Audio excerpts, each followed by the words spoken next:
भोपाल की ट्विशा शर्मा के साथ साथ ग्रेटर नोएडा की दीपिका नागर की मौत ने पूरे देश को झकझोर कर रख दिया है। दोनों ही शादी को ज्यादा समय नहीं हुआ था दोनों की, लेकिन परिवारों का आरोप यह है कि दहेज की मांग और लगातार प्रताड़ना ने उनकी बेटियों की जिंदगी छीन ली है। दोनों मामलों में बहुओं के शरीर पर चोट के निशान मिले हैं और ससुराल वालों पर गंभीर आरोप भी लगे हैं। ग्रेटर नोएडा के जलपुरा गांव में रहने वाली दीपिका नागर ने छत से कूदकर खुदकुशी कर ली थी। आरोप यह है कि ससुराल पक्ष लगातार दहेज के लिए दबाव बना रहा था, जिससे परेशान होकर उसने आत्महत्या का रास्ता चुना। इस मामले में पुलिस ने आरोपी पति और ससुर को गिरफ्तार कर लिया और बाकी लोगों की तलाश की जा रही है और दीपिका का परिवार इंसाफ की उम्मीद में बैठा है।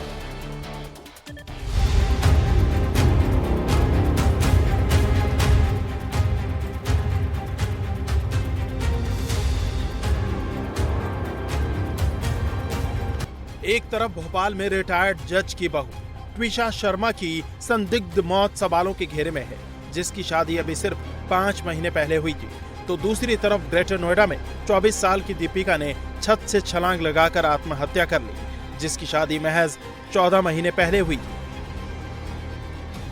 दिल्ली से सटे ग्रेटर नोएडा के जलपुरा गांव में तीसरी मंजिल से कूदकर बहू दीपिका की आत्महत्या का मामला सामने आया।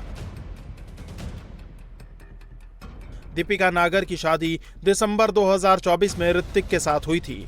जानकारी के मुताबिक दीपिका के पिता ने शादी में करीब 1 करोड़ रुपए खर्च किए थे। ससुराल वालों को 11 लाख नकद, एक चमचमाती स्कॉर्पियो कार भी दी ताकि उनकी बेटी वहां खुश रह सके, लेकिन यही दहेज उनके जी का जंजाल बन गया।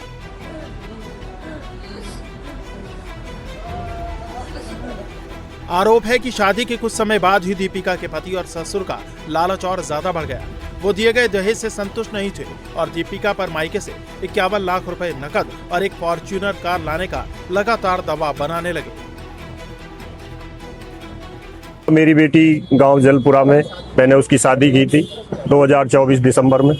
ससुराल पक्ष तो फॉर्च्यूनर गाड़ी मांग रहा, 51 लाख रुपए मांग रहा था। एक स्कॉर्पियो गाड़ी दी थी जी, देने को तो कमी हमने भी नहीं करी। खैर फर्स्ट मॉडल एक स्कॉर्पियो एन हमने भी दी थी और 5.5 लाख कन्यादान दिया था। 2.5 लाख हमने जो लगन पे दिए थे, 1.5 लाख हमने चिट्ठी पे दिए थे। दीपिका के ससुराल वाले उसे लगातार प्रताड़ित कर रहे थे। बीती 17 मई को दीपिका ने अपने पिता को सारी बातें बताई थी और जल्द आने को कहा, जिसके बाद दीपिका के पिता उसके ससुराल पहुंचे। ससुराल पक्ष को समझाकर मामला शांत भी कराया, लेकिन रात तक खबर आई कि दीपिका छत से कूद गई है और उसकी मौत हो गई है।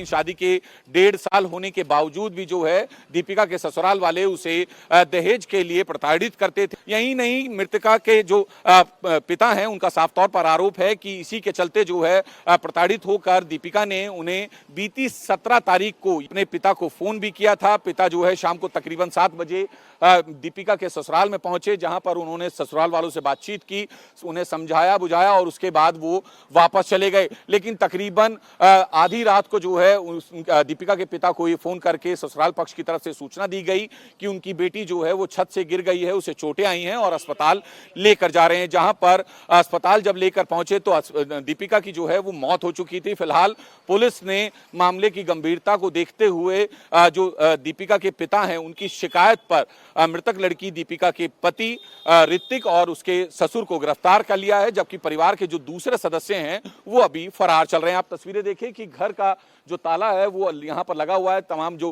गेट हैं वो बंद हैं और पूरा परिवार जो है इस वक्त फरार है। मामले की गंभीरता को देखते हुए पुलिस ने दीपिका के पिता की शिकायत पर उसके पति ऋतिक और ससुर मनोज को गिरफ्तार कर लिया है, जबकि घर के बाकी सदस्य फरार हैं, जिनकी तलाश में टीमें लगी हैं। थाना इकोटेक 3 में यह सूचना प्राप्त हुई थी कि ग्राम जलपुरा में एक महिला जिसकी शादी 1.5 वर्ष पूर्व हुई थी, छत से कूदने से उसकी मृत्यु हो गई है। इस सूचना पर तत्काल पुलिस मौके पर पहुंचकर आवश्यक विधिक कार्यवाही करते हुए मृतका का पंचायतनामा और पोस्टमार्टम की कार्यवाही कराई जा रही है। मृतका के परिजनों की तहरीर पर सुसंगत धाराओं में अभियोग पंजीकृत कर लिया गया है और इस प्रकरण में मृतका के पति एवं ससुर को गिरफ्तार कर लिया गया है। अन्य साक्ष्य संकलन एवं विधिक कार्यवाही की जा रही है। घटना ने दहेज उत्पीड़न और महिलाओं की सुरक्षा को लेकर कई सवाल खड़े कर दिए हैं। हालांकि पुलिस मामले में कड़ी कार्रवाई की बात कह रही है।